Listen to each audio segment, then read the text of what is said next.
A couple more minutes. Yes, now it has started. Hello, David. How are you? Hi, I'm doing great. I mean, the weather is amazing. So, Mhm. those of you who will be watching us today, you guys are clearly crazy because it's so sunny outside. But we're gonna make it worth your while. Hopefully, some interesting Mhm. discussions, some good information as well. Yeah, I'm truly looking forward to it, and I would also like make some posts now, and we can wait for a couple more minutes for people to join in. Definitely. Thank you. Sounds good. So, So are do we you on sort of? your summer vacation, or like when do you have your summer vacation? No, I'm.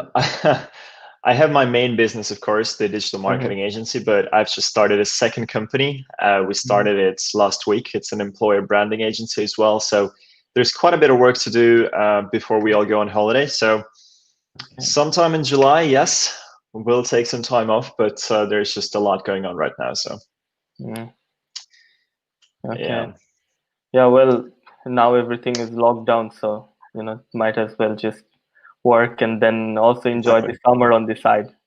This exactly. this summer vacation would be like a part-time job now. Exactly. But things are opening up, and Hmm. people are making summer plans, and it's probably going to be okay. Yeah.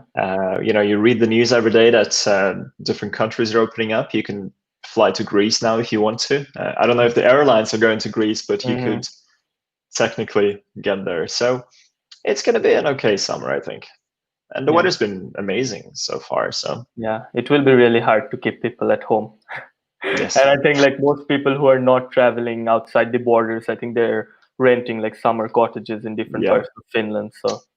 Yep, and it's really hard to rent them. Actually, I was Mhm. looking to rent one for some of my friends who are visiting, and there's nothing for the next couple of weeks. It's unbelievable. So, if you want to rent something for late in the summer, then I suggest you do it now.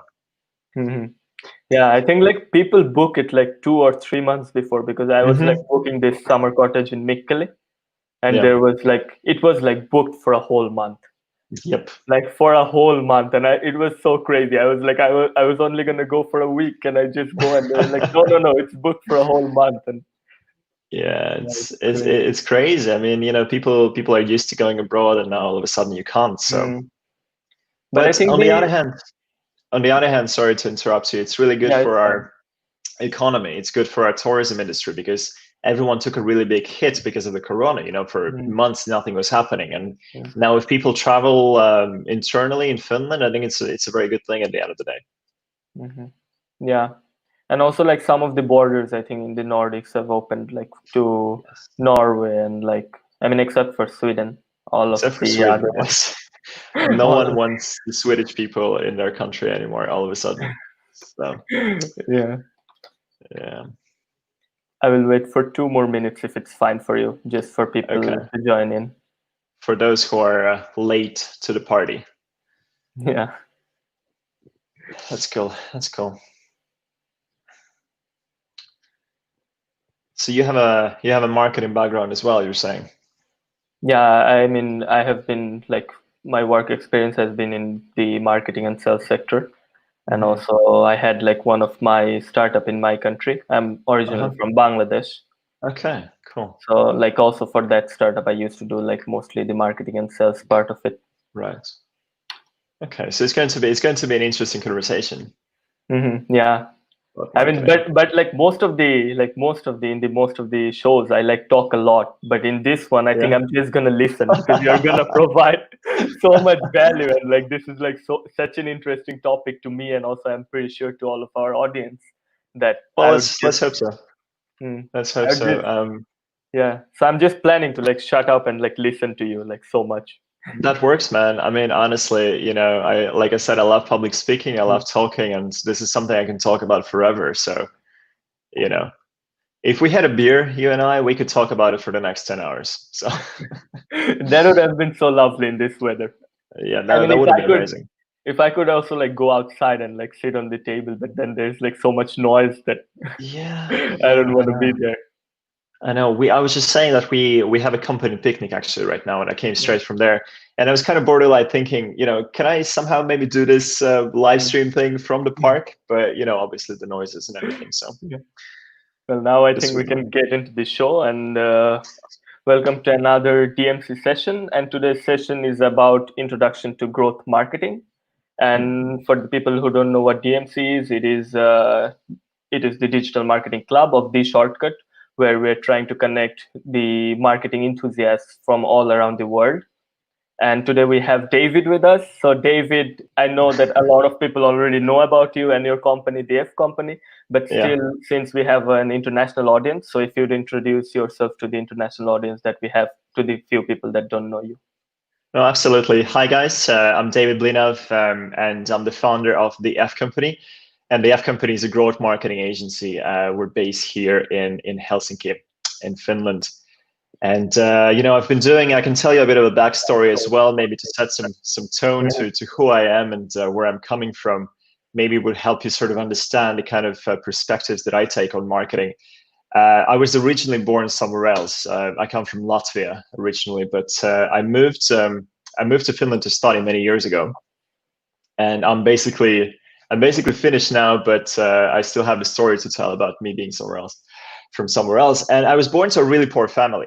And sometimes we literally didn't have enough food on the table, and I had to start working very early, which is maybe for some of you a familiar story if you come from some different countries. And when I was a teenager, I had to come up with a way to make money because I wanted to do the normal teenager things. I wanted to go on dates, I wanted to go to the movies, and somehow through a random turn of events, the best way to make money for me was to start my own company. So when I was 16 years old, I started a digital marketing business. It was an affiliate marketing company. I was promoting different softwares and different services online. And it was a very long time ago. And it was funny because I hired my high school classmates to work for me, and I was paying them a salary in a little envelope before the English class every Tuesday. And it was this whole story. I felt on top of the world, really, and didn't know anything about marketing, didn't know anything about business, had no idea that you're supposed to pay taxes, for example, which turns out you are, unfortunately or fortunately, supposed to pay a lot of And tax. a high amount. And a high amount of taxes, yes. But that's where it all started. And I'm 30 years old now. Damn, that sounds like a lot, but I've been doing digital marketing for the last 14 years. And I've worked for different companies around Europe, and I founded quite a few different startups and little projects of my own as well. And it's always been related to performance marketing. It's always been related to sort of the latest and greatest marketing methods. So, for example, when pay-per-click campaigns became a big thing in early 2000s, I was sort of on top of that. And then maybe 5 or 6 years ago, when marketing automation became a thing, then it was something that I got immediately excited about because, I saw the potential that marketing automation could bring. You could, automate your processes and you can become 100 times more effective than before. So I've been kind of progressing my career through the prism of this marketing technology. And a couple of years ago, I realized that, there's so many amazing things that digital marketing allows you to do these days. You can reach millions of people at a click of a button. You can create 1,000 different campaign variations and test every possible hypothesis that you have. And it takes you almost no time to do if you know how to do it. And then I would look at all these Finnish companies, and I realized that most of them don't actually take advantage of the opportunities that digital marketing has to offer. And I asked myself, well, what if I start a digital marketing agency? And what if I start offering my expertise to these businesses and help them grow? And turned out it was a pretty good idea, actually. And we've just turned 3 years old. Sometime during the whole Corona thing, it's been a blur time-wise, but sometime in spring. And I think at this point we've crossed about 1.2 million in revenue. We're growing, we're hiring. So if anyone wants to do awesome growth marketing, please visit our website and apply. And I think, as a big picture, that's pretty much it. That's how I've gotten to do it. And in the last 3 years, we've managed to work with some amazing clients, from SMEs to sort of large multi-billion-dollar corporations. And we've worked on incredible campaigns. We've gotten crazy results. We've won awards, which I'm very proud of. And one of the awards is a case that I might show you later today, the best B2B marketing campaign in the Nordics. There was a very interesting case that we did.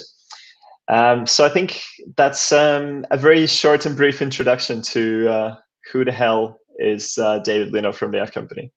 Yeah, that has been an interesting journey. Like listening to your story, it was like having you from the kid and then coming up here. It's like that was amazing. So, what would you say is the difference between a marketeer and a growth marketeer? Wow, well, that's an interesting question, actually. I would say two things. The first one is the mindset. Obviously, growth marketers are the people who are looking for better ways to do things always. They're looking for more agile processes. They're looking to be testing 100 different things to find out exactly what works and what doesn't. As opposed to more traditional marketers who are comfortable with doing things the way they've always been done.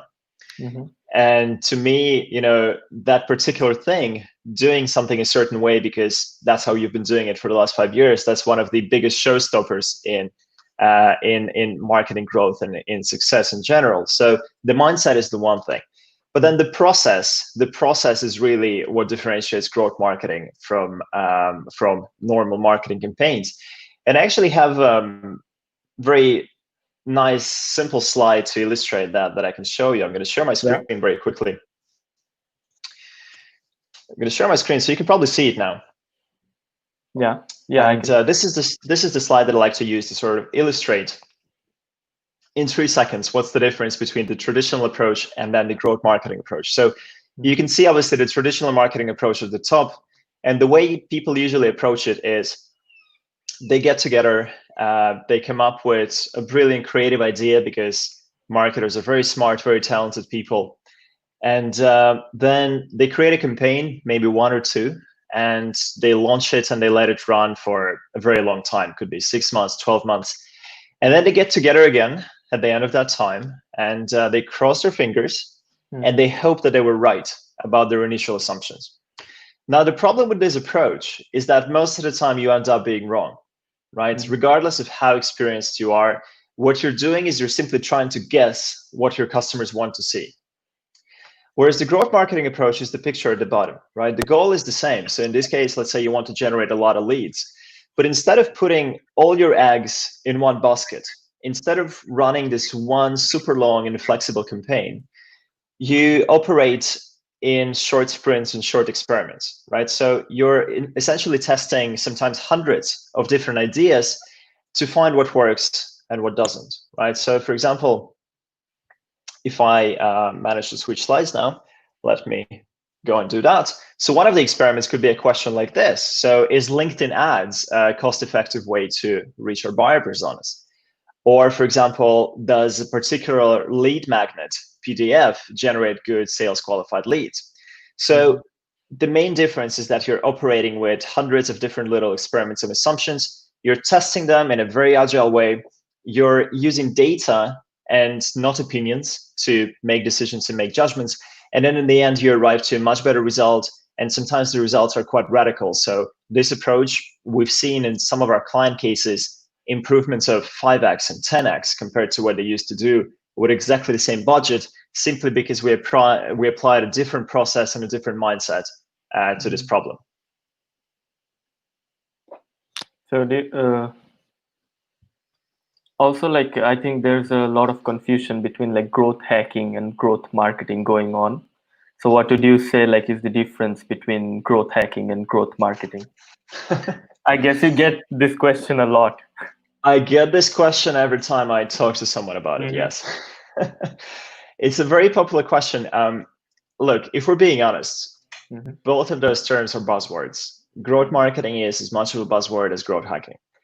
And the reason we call ourselves a growth marketing agency is because it's the term that people use and understand these days, right? But at the end of the day, it doesn't matter what you call it, it's about the principles behind it. So to me, it doesn't necessarily matter whether it's growth marketing or growth hacking or whatever you want to call it. It could be agile marketing. That was a trend a couple of years ago. Because at the end of the day, it's all about the experimentation. Having said that, I personally have an issue with the term growth hacking. And it's something that not everyone in my own company even agrees with me. I have some of my employees who are perfectly happy sort of considering themselves growth hackers. But the reason I don't like that term is the word hacking in it, right? The word hacking has this very negative implication to it. The way I see it, it makes people feel like there's a shortcut to success. It makes people, especially people who are far away from marketing, they're not professional marketers, oftentimes they feel that you can just hack your sales. And I swear to God, sometimes when we have client meetings with potential clients for my agency, and they tell me, well, why can't you just growth hack our sales? Can you just maybe do something to double our sales within a week? Because we've seen this little case study there where someone was talking about growth hacking, and they understand it as a quick win type of strategy. But the reality is that there is no such thing as a shortcut to success. I mean, if you want to build a solid, scalable, well-performing marketing strategy, it is hard work. It is going to take you time. And of course, there are some, there are quick wins always in some of the campaigns that we run, but at the end of the day, all of this takes time and effort. And the difference then between growth marketing and your traditional approach is that at the end of this long and hard journey, you're going to get much better results that you would have otherwise, but it's still going to take you effort. So, if this was easy, if there really was a way to just hack your sales and your marketing, then I think everyone would be doing it. But it doesn't work that way. Yeah, that makes so much sense. And I think like those are really confusing terms for people. And then, I mean, I can imagine companies coming to you and just saying like, in 1 week, just make my sales twice as big. I think so because people do talk about that. And imagine if you're a business owner and then you hear about growth hacking everywhere, and it just makes you feel like, hey, maybe there's this magical solution to all of my problems, but there isn't any, I'm afraid. It's all about hard work. So what would you say some of the technical skills does a growth marketer need? Marketing is changing so incredibly quickly these days. And there's this organization that every year compiles a list of tools that marketers use. And every year that list of tools grows exponentially, right? So there are thousands and thousands of tools, each of which claims to be the silver bullets, the magical solution to your problems. But at the end of the day, it all comes down to some of the core skills and competences. It doesn't matter which tools you use. And there are definitely some things that are more important than others. So if you're thinking about like a pure hardcore growth marketer, things like being familiar, being comfortable with marketing technology is very high up on the list. Once again, simply because there's so many tools. There are hundreds of tools that we use in our daily work, and you need to be able to learn new technology very quickly. So that's an important skill. At least basic level of data analytics, completely critical for growth marketers, simply because, as we've discussed a couple of minutes ago, the difference between growth marketing and traditional campaigns is that you make all decisions based on data and not opinions. And obviously, in order for you to make data actionable, you need to understand what it means, right?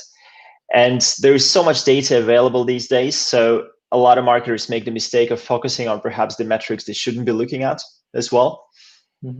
So being able to understand data and then find actionable insights from data, super important, very, very important. Then conversion rate optimization, of course, is critical, because as you're running growth marketing campaigns, as you're running growth marketing experiments, the reason you're doing it is because you want to gradually keep improving, right? So you need to be able to interpret the results of your marketing experimentation and then make certain changes and improvements. So conversion rate optimization is a very important skill. And in practice, it might mean a lot of different things. It might mean working with your website conversion rate optimization. You could be looking at advertising campaigns. You could be looking at performance of your content, for example, to try and understand, does this content actually add any value? And is it actionable enough? Does it make my audience do what I want them to do? So I would say that those are the top 3 things that come to mind: marketing technology, data analytics, and conversion rate optimization. Okay. And I think this is a broad question for you, but then like, how would you say how to form and launch a growth team? How to form and launch a growth team. Yeah, like Yeah, so obviously you need certain skills in the team.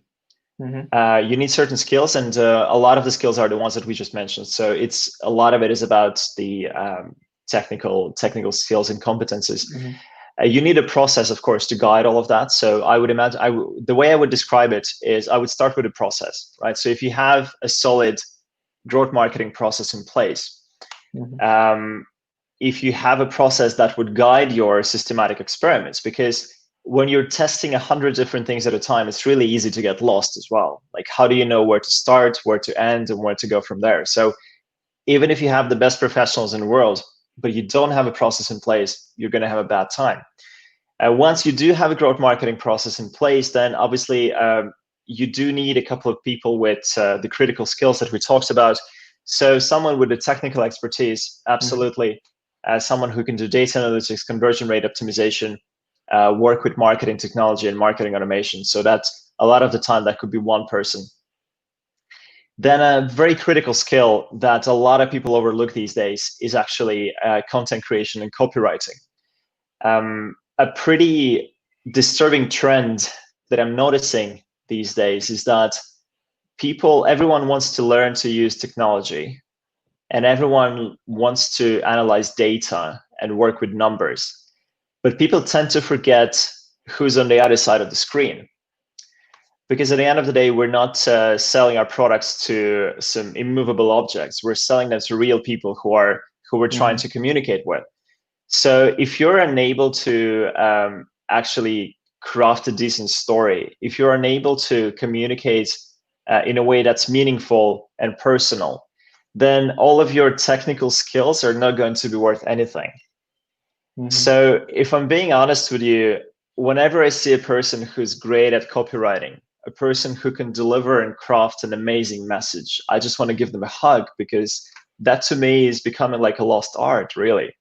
You mhm, know, there are so many people who know how to use HubSpot, but almost no one knows how to write great ad copy anymore, for example. mhm, So technical skills, storytelling skills, and a process would be fantastic to start from. And of course, after that, it's all about the needs of your particular project. You know, mhm, you might want to have a designer there. That'll be fantastic. If you know someone who can write a piece of code, for example, and is fantastic at connecting different marketing technologies together through APIs, or someone who mhm, can install the tracking pixels in the right places, those technical skills are also very important. But I would say it's data and storytelling are the main mhm, skills I want to see on my team, at least. mhm. I think that's a very important point that you touched, and I think a lot of people don't talk about it so much now. That like you need still that human touch in your all of your marketing. That is why we create all these buyer personas to get the closest to so these are the customers, but then how do you build a relation with them? Absolutely. Absolutely, man. And, people just, it's so trendy to be focusing on Mm-hmm. technology. Like, everyone and their grandma knows how to use HubSpot these days. You Mm-hmm. can go and take a course, and then you can put a little badge in your LinkedIn profile, which is fantastic. I love that when people do it. But then they don't know how to communicate with the customers. Mm-hmm. They have no idea who they're talking to. They have no Mm-hmm. idea what makes people feel and think and buy, Mm-hmm. because the thing with technology is that it changes on a yearly basis. The stuff that we use today is probably not going to be the tools and techniques that we use 1 or 2 years from now. Things are Mm-hmm. moving so incredibly quickly. Yeah. Who knew about TikTok a year ago? Now it's a huge platform for B2C advertising. But the core principles, the way that people buy, the way that people respond to your advertising and to your messaging, those things are here and they're not going to change anytime soon. So, Mm-hmm. what makes a good marketer is being able to understand how people make purchase decisions and then being able to affect that and work with that. And the technical skills are fantastic. You can learn that, but start with the core. Mm-hmm. Yeah, those are some of the main skills because you need to understand those and then get into because the technology is the variable, whereas Exactly. the great content is the constant. Exactly. The human mind is the constant. Everything Mhm. else changes all the time. So you need to be able to understand both of those things. So what did you say are, I think you have already answered it, but what did you say are some of the building blocks of a growth marketing campaign? I think that's another good question, actually. I can show you the Yeah, process that we use at the F company. I can maybe share my screen once again. It's going to be yeah, a little bit easier to do that. So you can probably see my screen now. There are yeah. three main building blocks in a growth marketing campaign, right? So the three red things you see on the screen now: the deep understanding, the experimentation, and the scaling. So the reason the deep understanding is important is that a lot of the time, what people think the problem is not actually the real problem, right? And then they start focusing on fixing, let's say, when you want to generate more leads, and you start maybe focusing on optimizing your landing pages and your ad copies instead of digging deeper and trying to find where the root of the problem actually is. So before we start any growth marketing campaign, we do quite a bit of research. We look at all the data analytics that is available on the marketing side. We study the sales side as well, the CRM side. We do quite a bit of research. We interview the marketing teams, the sales teams, and even the customers, because a lot of the time, marketers and salespeople have a very different picture of who the ideal customer is. Even between each other, they disagree about who they're targeting. And then when you talk to the actual customer, that's like a completely different story. So before we start, we want to make sure that we have as clear of a picture as possible of what the customer journey looks like, who the customer is, and what is the buying process like. One, we have that. What we do is we create a set of experiments, marketing experiments. And a marketing experiment is simply an idea for how you can improve a particular stage of the customer journey, right? So it could be websites, could be value propositions, it could be creatives, could be visuals. So anything that you can improve on the marketing side could be turned into an experiment. And then, depending on the case, sometimes we operate with tens of experiments, sometimes we have hundreds or even thousands. And then what we do is, as much as possible, we like to launch them at the same time. So instead of launching, let's say, one landing page, and the way Mhm. that people normally would do it, we launch 20 or 30 different pages. And each one of which is presenting a slightly different value proposition, telling a slightly different story, perhaps using different imagery or different creatives or different assets. And then we collect data about the performance of each one of those experiments. And then we see what works and what doesn't. And a Mhm. lot of the time, most of the experiments fail. I would say that on average, maybe 8 or 9 out of 10 experiments are not going to be great.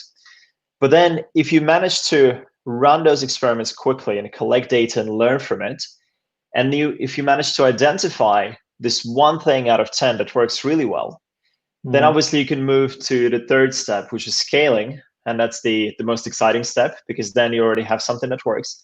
And if you put the resources, the time, and the money into the things that are proven to work, you're going to get radical growth a lot of the time. And so it's a very big picture. This is what the process looks like. And obviously it's supported by marketing technology very heavily, because you can't physically run hundreds of different campaigns if you don't have marketing automation, for example, because there's just not enough time in the day to do that. But technology allows you to do incredible things. You can launch 100 different ad campaign variations on Facebook, for example, in 30 Mhm. minutes if you know how to do it. So marketing tech is important. Close collaboration between marketing and sales teams inside a company also super important, because if marketing and sales don't share data, if they don't collaborate, then obviously you have an incomplete picture of the customer journey, and you're never really going to be successful. And according to our own research, about 80% of the Finnish companies actually have massive silos between sales and marketing internally, and it's a very, very big issue. It's not easy to fix, but it's something that must be fixed. And then, of course, the continuous improvements, that's the last supporting element on the slide, because another difference between the traditional marketer and a growth marketer is that a growth marketer is never satisfied with the results. Mhm. If you manage to find something that works really well and you're scaling it, it doesn't mean that you should stop. What it means is that you should take that successful thing, that campaign that works really well, and use it as a basis for new experiments and create, let's say, 50 new variations of the campaign that worked really well and try to optimize it further. And that way, no matter what happens to the markets, no matter how high your customer expectations go, you will always be able to meet them because you're always improving and always optimizing. Mm-hmm. So as a big picture, this is what a growth marketing process looks like. And then, of course, in every sort of individual specific case, you break it down into tens of smaller steps, and then you build an individual process for a client company based on this. Mm-hmm. So now also there are some questions. We will actually take in questions at the end, but also if you guys have, to the audience, if you have any questions in the middle, or also if you want to know anything from the slides or from the whole demonstration, you can always ask the questions. Yeah, And now absolutely. I'll just show job at Polish. He asked, everyone wants to be a leader, but he or she can be a good leader accepted by all followers or audiences. Is this an obstacle of growth in marketing? So the thing is, if you want to be successful at marketing, you need to find the perfect match for whatever it is that you're selling. And what that means by default is that you will also find a lot of people who don't care about your product, right? Mm-hmm. And when we looked at the picture in the beginning, where traditional marketers simply come up with a campaign and then they hope that it reaches the right people. And then maybe in the best case scenario, half a year later, they sort of look at the results and they make some adjustments. But what growth marketing does is it allows you to test, let's say, 20 different buyer personas, right? Mm-hmm. And then a lot of the time you will realize that most of those people just don't care about what it is that you're selling. They don't accept your product. They're not interested in it. So just like the commentary is saying, but then the data will show you who the product is actually right for. And then what are the value propositions that those people care about? And that's really the power of growth marketing. It's not about the leads or sales that we can bring. Of course, our clients, they care about the extra sales that we can generate for them. And that's what we do. But to me, as a growth marketer, the real value is in data and it's in the learnings. Because sales are fantastic, but the fact that I've learned exactly who your ideal customers are and what is the single most important value proposition, what is the best channel, what is the best time to reach those people, that's the real value of growth marketing. Mm-hmm. Then we will take in another question from Anna, and she asked, how do you analyze the data? Do you use SQL or do you recommend something else? Well, I mean, obviously it depends on the volume of data and the Mm-hmm. type of data you're looking at. If you're looking at something sort of very simple, if you're comparing different ad campaigns to go against each other, and the metric you're looking at is conversions or sales or leads, then it becomes a very simple exercise. Most advertising platforms have inbuilt tools that help you do sort of very basic analysis. What I like to rely on is actually bringing all of the data together in a dashboard, because once you've built a dashboard for a particular case, it brings all the marketing and sales KPIs in one screen. So you have the single source of truth. I usually build dashboards through Google Data Studio, and I like to pull data into those through tools like Supermetrics, for example, a fantastic tool, Finnish company as well. So I would say that in marketing, there are very few cases where you would need sort of super hardcore data analytics skills or tools. There are tools like Tableau, for example, that are quite expensive, but they allow you to work with massive data sets. So if you have, 1 million lines of data that you want to go through, then you'll probably need something more advanced than Google Data Studio. But those are very extreme cases, I would say. Mm-hmm. Then we will take in some more questions, because I think that would provide the value to the audience, because if they want to know anything more. So P asked, how would you get started when building a new company with very limited resources? What would you focus on and what steps would you take? Yeah, we have a case study on our website somewhere from a very long time ago called Haikara. It was a Finnish company, Finnish smartwatch company. It was one of the first cases that we did. We didn't have any money, we didn't have any data, we didn't have anything. So the budget was something like 5,000 euros. And we created a pre-order campaign for a smartwatch.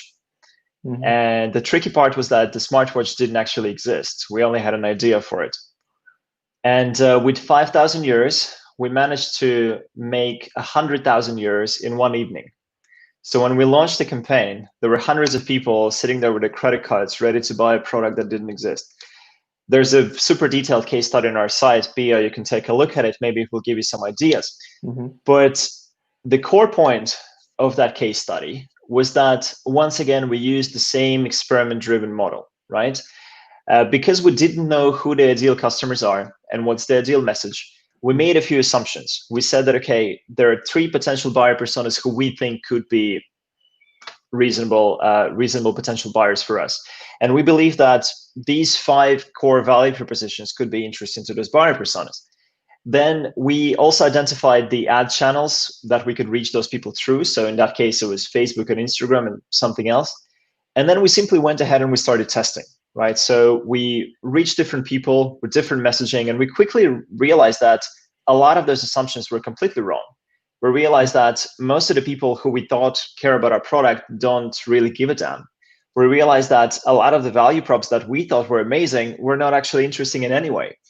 And by doing this very small scale experimentation, we were still able to collect enough valuable data to find the one buyer persona and the one value prop that, when combined, and if you put the rest of your very limited budget into, you can get ridiculous results, which is what we did. Now, obviously, that requires certain skills. We didn't have any money, but we had ourselves, which is an important thing to have. So I would say that even with limited financial resources, you can still do it successfully. But you do need to know at least the basics of how to do it. So once again, going back to the process and the technical skills that sort of are the foundation of growth marketing. Mm-hmm. I hope that answers the question. If not, please feel free to shoot me a message on LinkedIn. Mm-hmm. And also, Anne asked, do you have any examples of growth marketing for non-profit organizations like charities, etc.?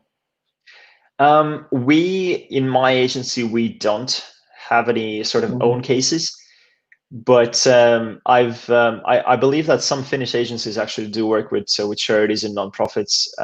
I can't recall the names, but at the end of the day, to answer your question, I don't think there's a difference, because growth marketing is not specific to a particular product, a particular industry, or a particular channel.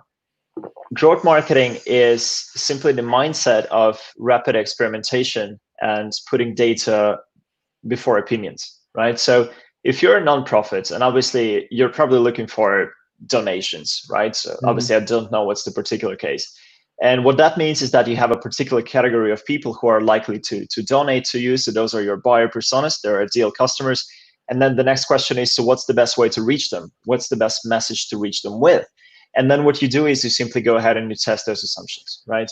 So once again, this can be applied to anything. It's simply about building this culture of experimentation and the process inside your team. Mm-hmm. So I think also, like, you answered this question, but like, how do you use the conversation data to find growth opportunities? The conversion data. Yeah. Probably, yes. Yeah. Yeah, the conversion data. The conversion data. That's the one. Conversations are also important, though. That's the essence of everything we do in marketing. I was just lost with your like charming looks. Oh my God! Look at all the compliments coming my way. But no, look, very important, very good question you're asking. The reason it's important is that a lot of marketers, regardless of how experienced they are, tend to focus on the wrong metrics, right? A lot of marketers tend to focus on the metrics that look good, but don't actually matter in any way, right? And we like to call them vanity metrics. I've seen so many agencies, big agencies as well, especially big agencies, you guys know who you are. When they present the monthly reports to clients, they focus on the stuff that looks really good and goes up, right? So a lot of the time it could be things like reach. It could be things like click-through rates, for example, or cost per click. And then they say, look, we managed to reach 100,000 people with our ad campaigns last month. So that must be amazing because last month we reached 50,000 people. But at the end of the day, none of that actually matters all that much unless, you know, the single goal of your campaign was reach, which it really probably shouldn't be. And the reason they do it is because those metrics are easy to manipulate, they're easy to measure, and it's just a very nice chart going up. What I believe in very strongly is that there should be a key sort of core metric related to the bottom line of your business, right? So for many companies, it's something like revenue, it's something like sales opportunities, sales qualified leads. So whatever it is that that your campaigns try to accomplish. So at the end of the day, you should always try to narrow it down to that particular result, because you might be running the most amazing, the most creative campaign in the world, but if it doesn't increase your sales, then why the hell are you doing it? You know, just for fun? I mean, then sure, that's fantastic, but you're burning a lot of time and money. So to answer your question, choose that core KPI for each campaign that you're running, right? There's a fancy term for it. We like to call it the North Star metric, right? Because of the North Star, obviously. Choose that core KPI, and then whatever your campaigns are like, make sure that they take you closer to that goal, and you judge the performance of those campaigns through the prism of that goal. So if you want to get more sales qualified leads, then ask yourself, does this campaign actually generate any sales qualified leads? Now, the tricky part sometimes is that if that goal is so far down the funnel, then you might need to have some sort of intermediary metrics, right? Obviously, you want to optimize your ads to get the best click-through rates.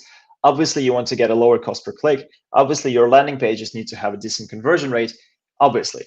But then at the end of the day, the only thing that should matter to you and your marketing team is how many sales qualified leads you generated. So just stick to that one metric and judge your performance based on that one metric. Yeah, I think that is super important, because I think that you know this more than anyone else, that it is super easy to like waste like thousands of dollars in marketing campaigns if you just don't do it right. Oh, I wish it was thousands of dollars. I wish it wasn't millions of dollars. Look, we work with some of our clients are multi-billion-dollar companies, right? And I can't even begin to describe you how much money is being wasted simply because people are looking at the wrong metrics, because they're doing things the way they've always been done, and they're relying on agencies that do things a certain way because that's just how we do it. You know, I've literally heard that answer from one of the biggest agencies in Finland. And there was a situation where both of us, we worked on the same client project. So we did one part of it, they did the other part. And then they ran a campaign, and it took them 2 months to look at the results of the campaign and make some improvements. And then when we looked at the data, we realized that that improvement should have been made, or could have been made, 3 days into the campaign, because it was immediately obvious that this campaign is not working and this is the particular thing that needs to be improved. And then 2 months into it, when they finally sort of got around to improving it, I asked them the question, so, you know, you could have changed this 3 days into the campaign. Why did you wait for 2 months? You've just wasted 15,000 euros, right? You could have saved a lot of money. You could have generated a lot more sales, but you didn't. Why didn't you? And the answer was that, well, that's just not how we operate. You know, we have a process that's where we check the performance of the campaigns every 30 days or every 60 days, and that's when we make improvements. And to me, that's just mind-blowing. Why are you doing that? You know, I get it that maybe 10 years ago, the technology wasn't there. You couldn't really follow the performance. You couldn't really make those agile changes, but now you can. So why the hell are you not doing it? The amount of money being wasted is just completely mind-blowing. I think it's just about acceptance of the new. People take some time to accept the new stuff. Yeah, it's very complex. You know, when you come to a big client, a company that's been doing things for a certain way for the last 30 years, you can't just come in and change everything from day one.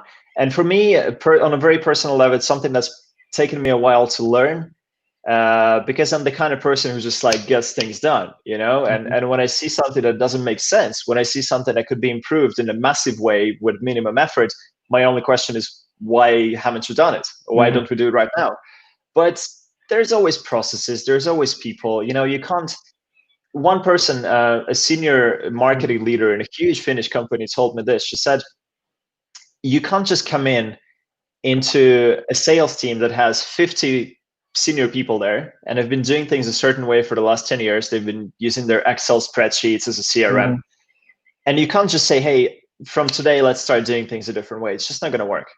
So there's always, you have to learn to be diplomatic. You have to learn to understand the reality of different companies as well. Someone doesn't have resources. Someone doesn't have the flexibility. Someone has crazy outdated processes. So we have to learn to work with all of that.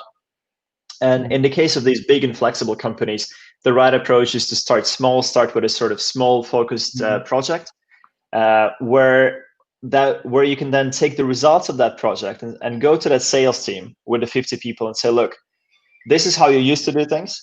We did this one pilot project and we got 10 times better results than we used to get. Now, wouldn't it be better if we changed the way we do things? That's what changes the mindset slowly. It's a very slow process. Now, I don't know if you're a book person, but then Andre asked, what are some great new books on growth marketing? Jesus, I have no idea. I don't think I've ever read a single book on growth marketing. I don't know if there are books on growth marketing, probably.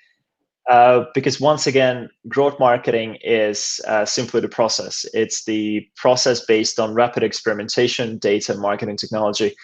The books I would recommend to read are the very basic books, things like Influence by Robert Cialdini, because it's a book that was written 30 years ago and it's more relevant today than it's ever been. It's something that will help you understand how your customers are actually making purchase decisions. But otherwise, growth marketing, there's so much content online. There are videos, there are articles. And of course, at the end of the day, nothing really beats sort of your personal experience. So just go ahead and start doing it. That's the best way to learn. The thing with books, the thing with marketing degrees, I have a marketing degree. It was useless and outdated by the time I graduated. Things change so quickly. The things that we do and learn today are going to be completely different 2 years from now. So once again, if you read books on tactics and methods instead of big picture foundations, there's just a risk that it's going to be outdated. So that's kind of how I see it. But of course, like different people learn in different ways. So some people might learn by reading books and some people by doing. So that is also like different take on that. Absolutely. There are very good podcasts. There's a marketing school podcast by Neil Patel, for example. That's very decent stuff. There are some very, very good episodes. I always say that if a beginner marketer listens to every podcast episode of the marketing school, they're probably going to be quite decent by the time they're done. They're going to know more than 99% of marketers. So that's a good place to start. There are some LinkedIn influencers. There are some very smart people out there. So search for the growth marketing hashtag, see who's writing good stuff. That would be really the stuff that I would read. And I would really focus more on practical experimentation and trying to learn those skills yourself.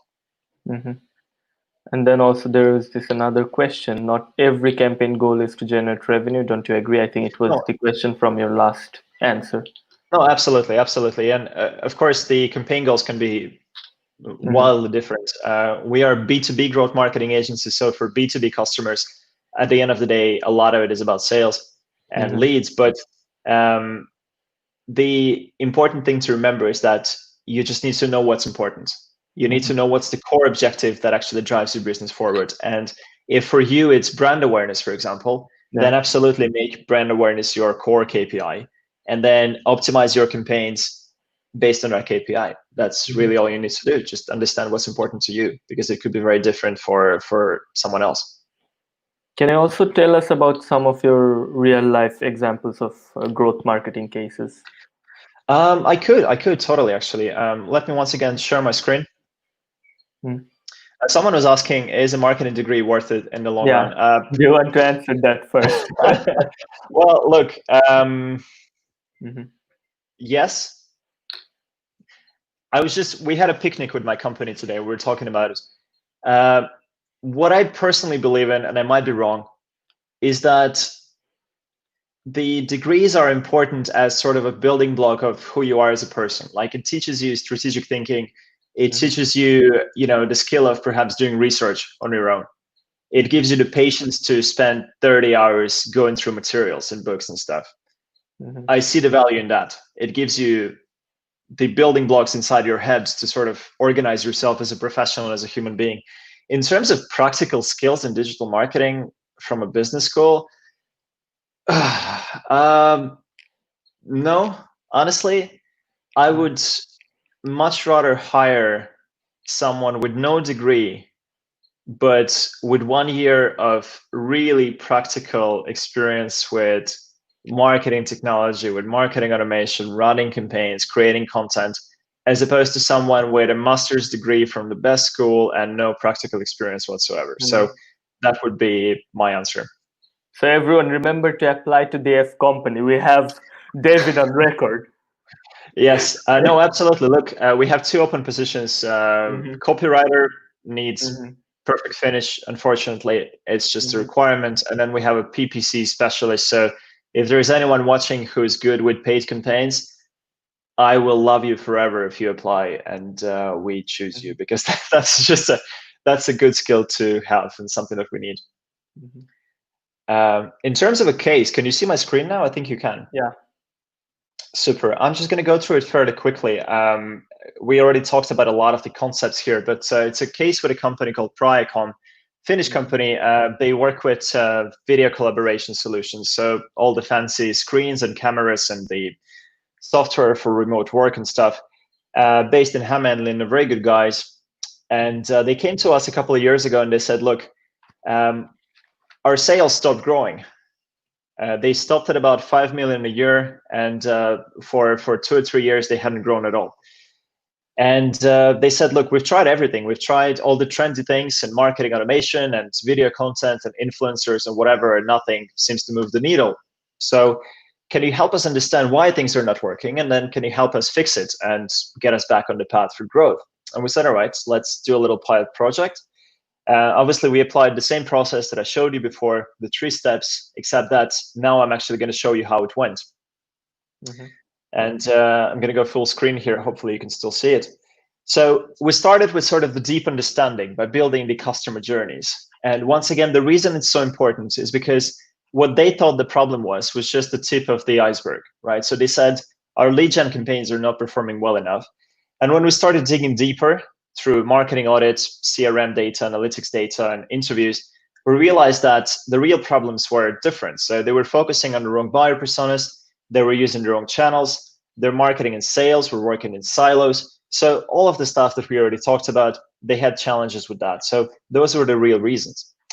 Then the next step for us was to craft customer journeys and buyer personas, because we like to use customer journeys as the framework for experimentation.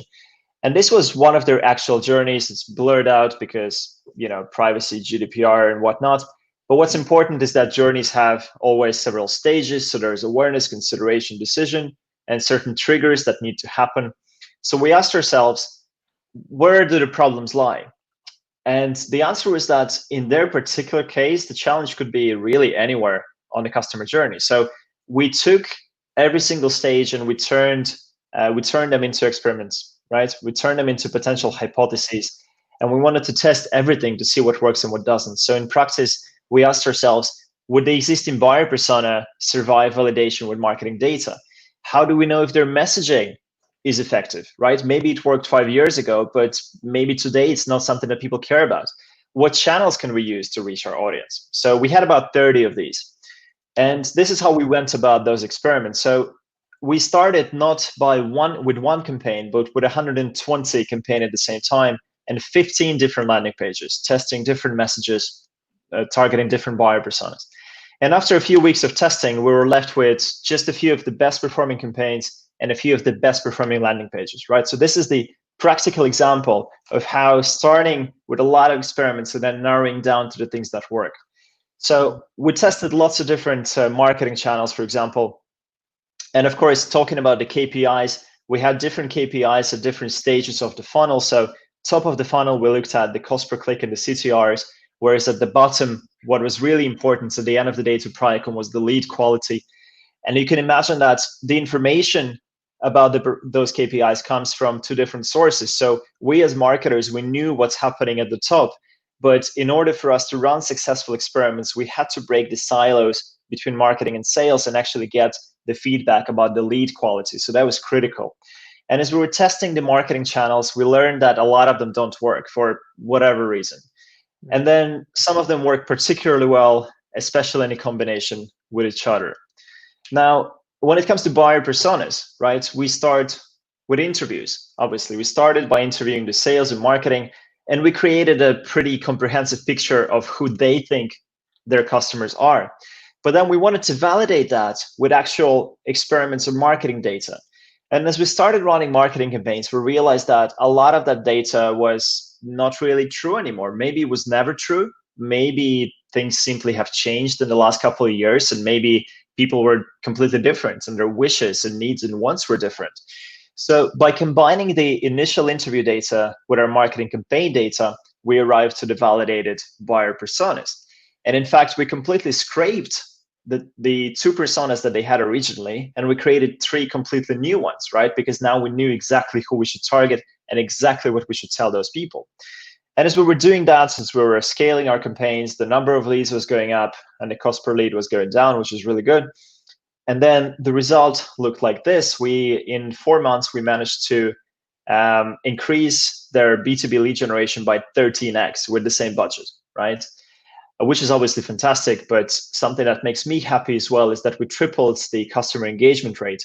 And that's the rate at which people interacted with their content, their ads, their emails, etc., simply because we knew who the ideal customers are and what should we tell them, right?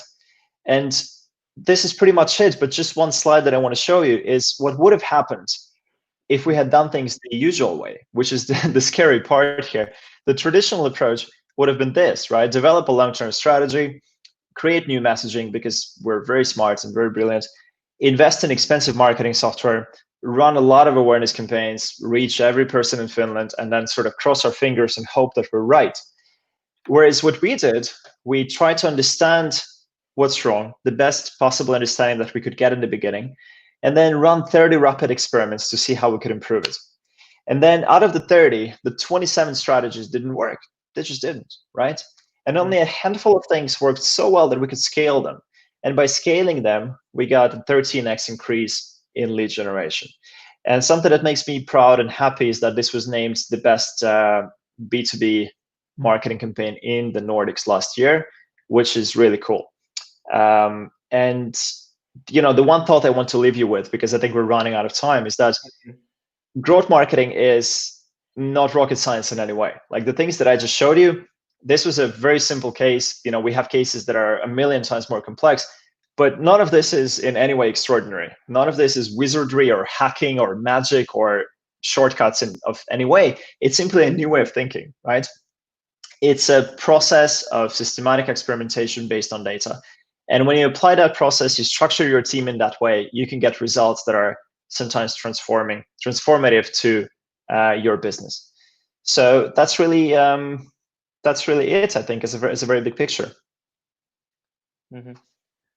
Since we're running out of time, we will take in some questions real quick. I can imagine practicing skills with marketing automation tools when you self-taught, but how could you suggest ways to practice, like running a campaign and testing solutions? Yeah. Good question. So obviously the most obvious choice is to find a job at a company that allows you to do that. So a lot of the time tech companies, they do have this agile mindset. So you would have more freedom there to run these experiments and learn these skills more so than in a big company. But of course, if you have no marketing experience, it might be hard to get a job in marketing. What I always advise in this case is to start a little project on your own. Mm-hmm. It takes almost no time and no money these days to launch a website, launch a blog, start a little affiliate website, or maybe some e-commerce store, right? And just test those techniques on your own. The idea is not to make money. The idea is not to become the next Jeff Bezos. The idea is to get some practical experience, to become comfortable using marketing tools, to become comfortable analyzing the basic marketing data. And for me, as an owner of a marketing agency, I would much rather hire someone who has shown the proactivity and who has built something on their own and who has actually taken the time to learn some of these tools and processes, because that shows me that they would be much more motivated to sort of continue learning when we put them in an environment that sort of enables that type of learning. So that's of course, and then there's all kinds of tools and all kinds of courses that you can take for free that will teach you the basics as well. So the Google Ads, Google Analytics, HubSpot, etc. So those are useful as well. Now, since this is a good friend of mine, so I just want to play the friend card and ask this question super quick. Do you think does leadership skill with good CGPA help to get a job? I think it depends on the job that you're applying for, is it? Yeah, I think so. I think that's a that's a very different question. Leadership skills help always in every situation. Yes. And yeah, I hope I could have you for one more hour. This has been so insightful and yeah, if you buy me a beer, you can have me for 3 more hours. The weather is fantastic, but so we didn't schedule for that. So I was happy to do this. If you guys want to connect with me on LinkedIn, search for David Blinov on LinkedIn. Follow me, follow the F Company. Your link just here on the comment section. You want me to do that, or are you going to do that? Yeah, I can do it. Okay, perfect. So send me connection requests if you have questions. You want to do growth marketing, shoot me messages, and I'll try to get back to you whenever I can. So.